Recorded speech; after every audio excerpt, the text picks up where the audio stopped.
Good, y'all. It's your boy Nate FaZe, man. I'm back giving another video, man. Today's Monday, man. I'm headed to class right now, actually, as we speak. This is my last week of school. Let's get it, man. Exam on Wednesday. Let's keep praying up. As y'all seen, I did drop a video yesterday. So look, man, I'm already on point, man. I'm dropping another one today, man. I told y'all, man, at least I'm trying to get at least one video a week. But look, we already got two. So, but let's just straight into the topic at hand, man. I got a question on my DMs. It was what do I do after barber school? What's the next step? How do I get into a shop? And I'm gonna tell you basically what you need at the end of the day. And you're probably like, Nate, how you gonna answer that question if you're not in the shop yet? I'm gonna show you. I'm gonna tell you because I've actually spoke to so many barbershop owners. I've been into shops just kind of like shadowing, just watching. I've talked to a lot of barbers. I've talked to a lot of owners as well. So I get kind of like what you need, and I've already, had multiple interviews at shops. So first off is, the main thing that so far when I've been asking, because I wanted to test the waters, and I asked a couple of shops, hey, are you looking for barbers? And I asked them way before I had my license. I asked them like back in block 2 and 3 of school, which I didn't have my license in. And a lot of the answers they were giving me was, a lot of the answers they were giving me was, do you have your license? That's the main thing a lot of them were asking me. So, number one, the main thing you need is your license. But I'm gonna piggyback on that in a few minutes and go back to that. So the main thing you need is your license. Second main thing is you need to know how to cut hair at the end of the day, because a lot of barbershops will not only just ask for your license, they also want you to come in and show them how you cut hair. Because at the end of the day, it's all a business. You gotta make the owner money. You know what I mean? You gotta bring in money. If you're not bringing in money, then you're just a wasted chair there. You know what I mean? You're a loss of money. If you're not bringing in money, you're losing money at the end of the day. And that goes for you and the shop. You know what I'm saying? So most of these owners, they want barber. At the end of the day, what they care about is the barber bringing them in money. You know what I'm saying? Don't get it twisted. All shops are different. All owners are different. But, at the end of the day, you need to be making money. You feel me? So, in that end, these are the first two, logical things that you need. You need your license, and you need to know how to cut hair. You feel me? And there's a lot of mofos that don't know how to cut hair. We're not going to get on that topic. But listen, so to go back and piggyback off of what I was saying about you need your license is there is shops that will allow you to work without your license. It is very common. You know what I mean? You got to be in the preparation of getting your license, obviously, and, talk that out with your shop owner and stuff like that. But that's the good thing about barbering is, there's little, I don't want to say rules you could bend because it doesn't sound good, but, we have more freedom, more leverage, you feel me? So if you're good and they see potential in you, they might take that risk on you. They might say, and I know plenty of barbers that went into a shop without a license because they're really good barbers at the end of the day. They're going to bring in money. You know what I mean? And getting their license is going to be like nothing. They just got to go to the school, or they got to do what they got to do to get it. You feel me? So that's one thing about, some shops is they will take that risk on you. And if you're good enough, they'll be like, all right, I got you. Just get in the process of getting your license. You know what I'm saying? So it's not like you can't, but you got to be really skilled enough to do it. You know what I mean? So those are the two main things, like I said. But for most part, they're going to ask you, do you have your license? Everybody wants a licensed barber because nobody wants to deal with, them coming in, checking them off, and having to pay that fee at the end of the day. Nobody wants to deal with that. They'd rather have all licensed barbers, and they ain't got nothing to worry about. You know what I'm saying? So that's one. So boom, boom. I'm going to basically explain, my personal experiences and reaching out to barbershops. Because at the end of the day, reaching out to a shop isn't that hard nowadays. And I'm gonna be honest with you, barbershops, well, especially where I live in Florida, is what I can speak of. They're all around the corner. There's a barbershop in every corner. If you notice, there's a barbershop at every Publix. There's at least one barbershop at every Publix. You feel me? There's got to be a barbershop anywhere around you. You feel me? So my thing is, to get into a shop, I don't believe it's that hard. I feel like everybody can do it. You just gotta, be able to do the simple things. You gotta be able to know how to cut hair, and you gotta be able to have your license. When you have those two things, you will be fine. But from there, there's a fine line and difference between getting into a shop and being successful in the shop.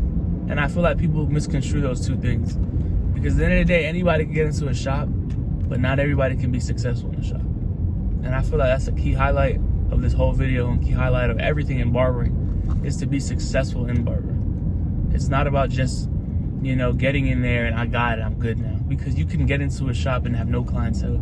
You can get into a shop and not like it. You could get into a shop and it just not be for you. You know what I mean? And that also goes to the fact of picking the right shop. You know what I mean? Because there's shops that may not be meant for you at all, and there's shops that may be meant for you.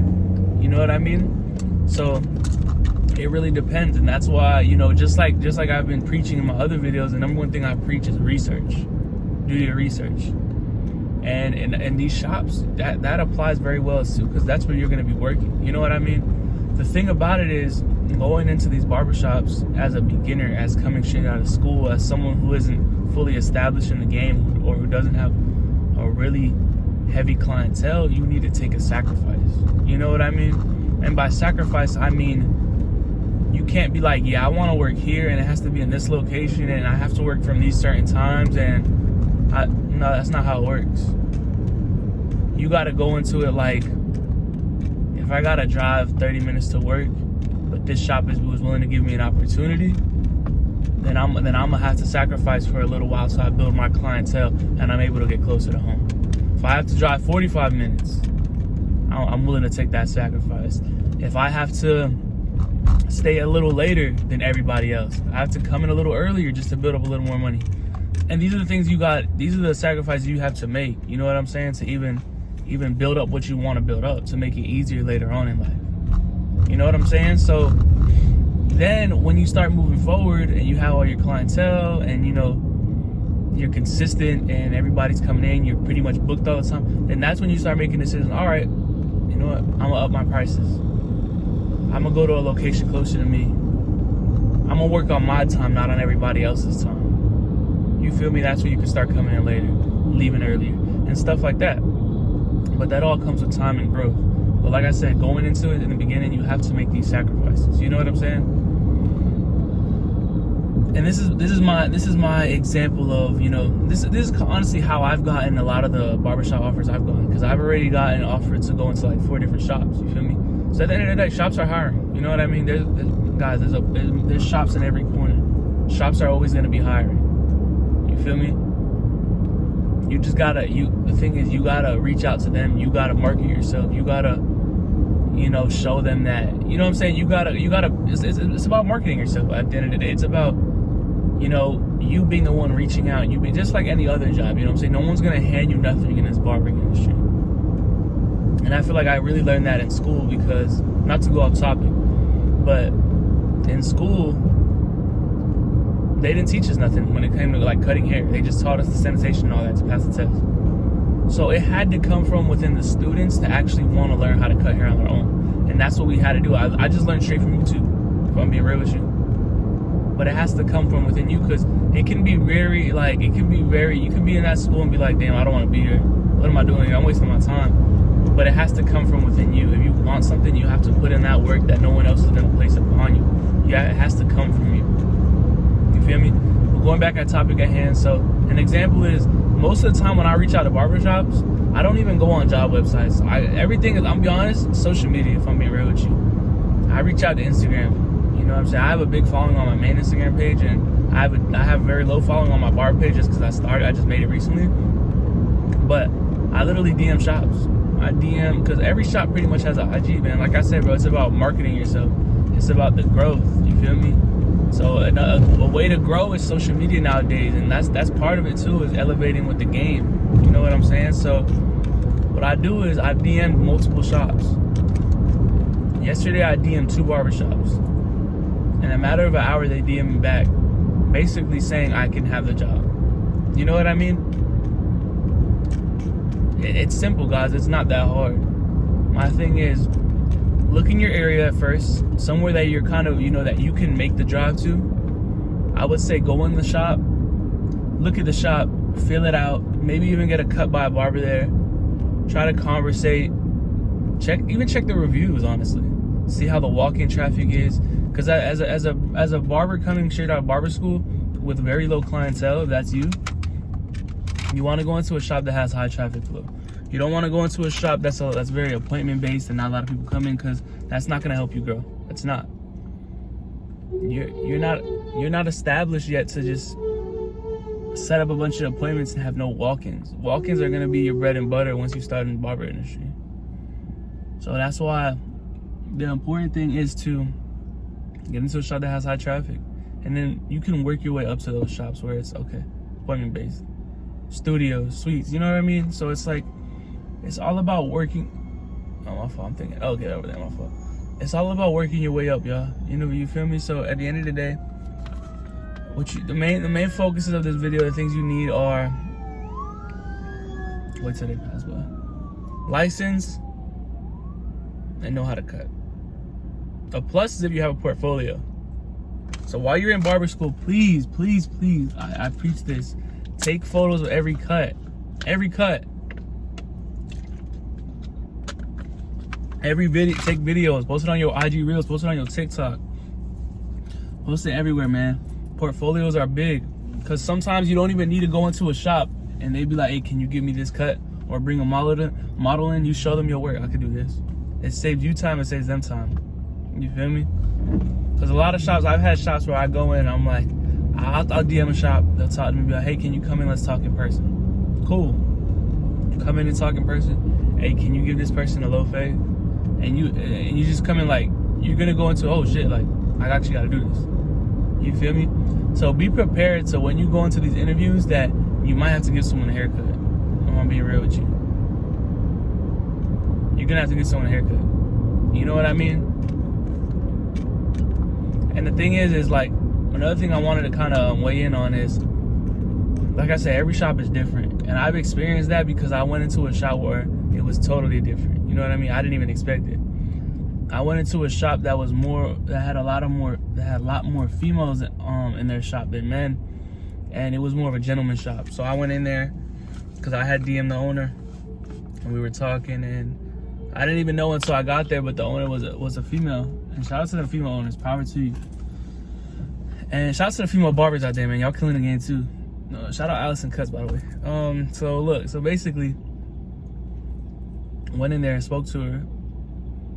And you can tell what the shop is ran off. You know what I'm saying? I was looking at their cuts, 15-minute cuts, scissor cuts, not a lot of detail, mostly scissors, throw a guard on, go all the way around, not a lot of blending, you feel me? And those shops may be for you. It's really at the end of the day, man, barbering is what works for you and can build you. And that's what people have to realize is that's the beauty of this industry is you have things to work with. You have spots to work with. If you just want to do gentleman cuts and want to be in a very calm, high-end, professional business type of industry shop, there's shops like that. If you want to be in a shop where it's more kid-friendly, and there's shops like that. If you want to be in a shop where everybody is nice as fuck and everybody know how to blend right and everybody's smooth as hell with it and using all these different enhancements and hair coloring, you probably got to go to the Spanish ones, you feel me? But it's just like, shout out all my Puerto Ricans, man. I'm Puerto Rican for real, baby Boricua, you feel me? It just depends on you, but that's the beauty of the game, is you have options, but you, like I said in the beginning, you got to be willing to sacrifice, man. I would say the best things to do is look for a shop that has high traffic, high walk-in traffic. You know, when it comes to, you know, booth rent, commission, and, you know, 50-50. Or hourly pay, you know what I mean? Like, that depends too. And we can get into that topic in another video, because I don't want to drop all these gems in one video. You feel me? The video already kind of getting long. But yeah, man, the key things to get into a shop at the barber school is do your research. Be able to go into it knowing you got to sacrifice a little bit. Just go into it like that. But at the end of the day, our goal is to get into a shop anyway, so you got to sacrifice. License, make sure y'all get y'all license, fam. And just know how to cut. Have a portfolio, know how to cut, man. Keep practicing, man. Watch YouTube, man. I'm telling you, YouTube can teach you how to do everything. You can learn how to cut off YouTube, y'all. But yeah, man, that's another banger for today, man. It's your boy Nate FaZe, man. I love y'all, man. I'm out of here.